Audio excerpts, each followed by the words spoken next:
The Battle of Verdun. The name itself conjures images of mud, blood, and endless artillery fire. From February to December 1916, the rolling hills of eastern France became a scene of unimaginable carnage.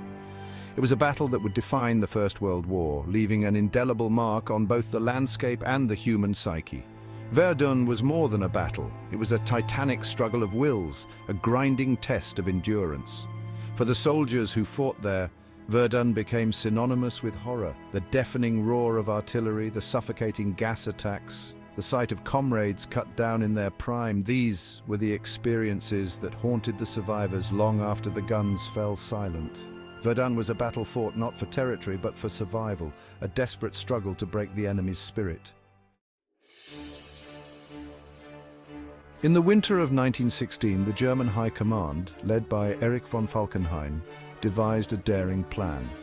They would launch a massive offensive against the fortress city of Verdun, a place of immense strategic and symbolic value to the French. The Germans believed that by attacking Verdun they could bleed the French army white, forcing them into a costly battle of attrition.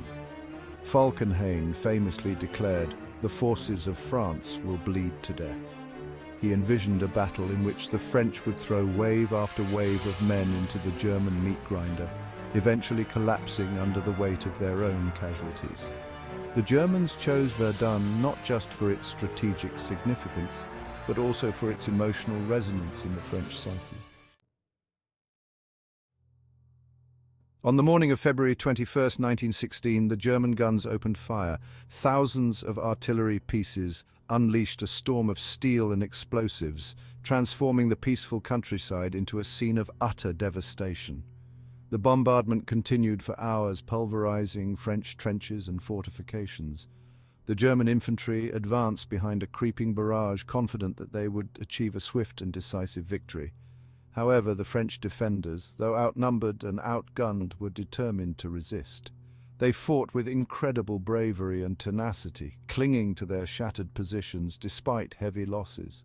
The Germans had underestimated the French resolve. They had also miscalculated the terrain.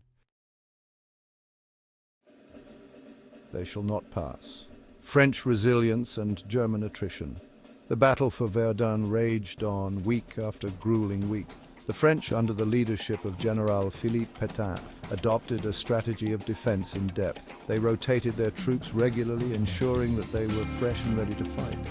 A vital supply line was established along the narrow Bar-le-Duc road, which became known as the Sacred Way for its role in keeping Verdun supplied.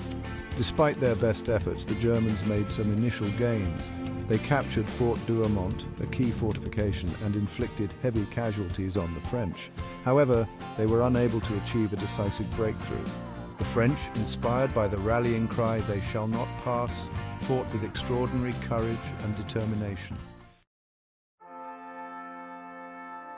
Verdun's legacy, a symbol of sacrifice and the indomitable spirit.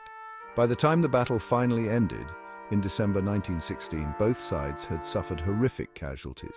Estimates vary, but it is believed that over 700,000 men were killed or wounded at Verdun. The battle became a symbol of the senseless slaughter of the First World War, a stark reminder of the human cost of conflict. Although the Germans failed to achieve their strategic objectives, Verdun took a heavy toll on the French army. Verdun also came to represent the indomitable spirit of the French nation. Despite facing overwhelming odds, they had held firm, refusing to surrender one of their most sacred sites. The Battle of Verdun would forever be etched in French national memory, a testament to the courage and sacrifice of those who fought and died there.